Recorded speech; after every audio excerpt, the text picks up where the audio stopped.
We actually took the print that we created for WandaVision, and then we also put his father Vision's cape on the inside of his cape. So he always has his parents with him.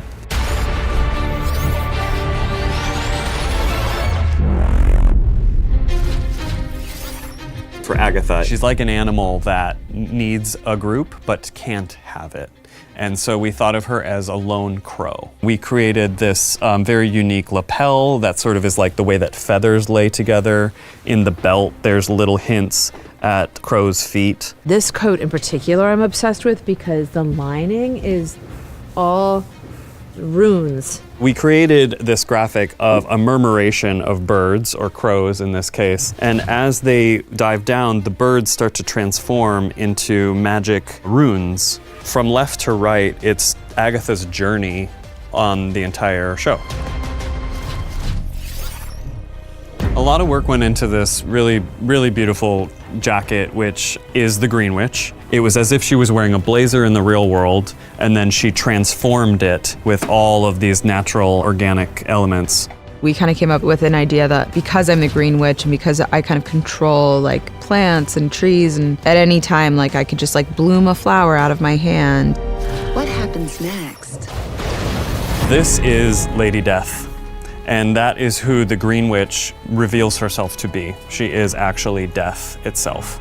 In every costume that she wears on the show, we show a little bit of her ribs because we wanted to call attention to a silhouette that's introduced in the comics. There was a sense of like tectonic sort of molten rock movement. She just sort of froze it in time. There's actually this piece of real black obsidian stone as her black heart.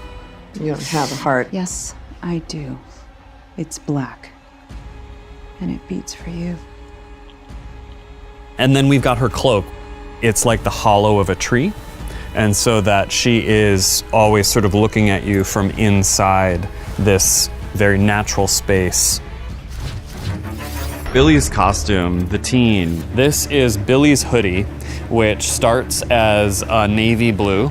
And he gets injured, and his blood magically starts to spread through the garment. It travels on and it turns to make the jacket whole red until it turns into my superhero cape. This is Wiccan, who is the son of the Scarlet Witch. So we pulled in all kinds of things. This galaxy print on the side of his pants is actually from the comics. And these are actual runes that were developed and used in WandaVision. And so we actually use them in his sweater, and then we put them into this costume. For Lilia's character on the road, she has so much history. I'm in a traditional Sicilian shirt and palazzo pants and jacket. This is a representation of the castle tower, the medieval place where we will meet her, connecting with her maestra in 1540 Italy. Let us begin.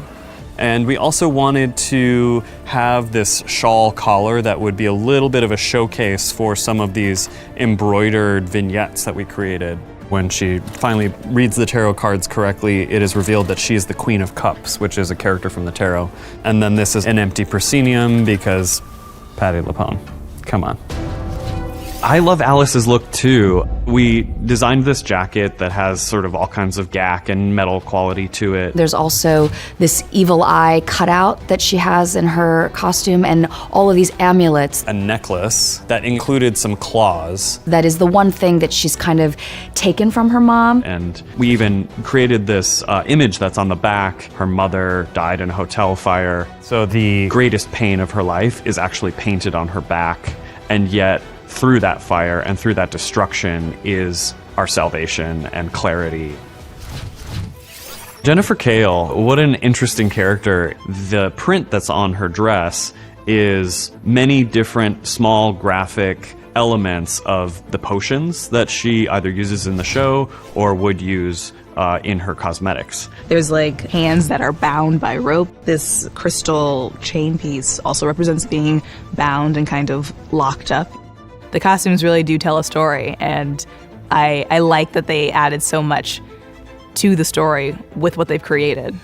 Costumes truly is making magic, you know? We literally come up with ideas, imagine things, and we make them from nothing. We've got a brilliant coven here to be able to create the coven.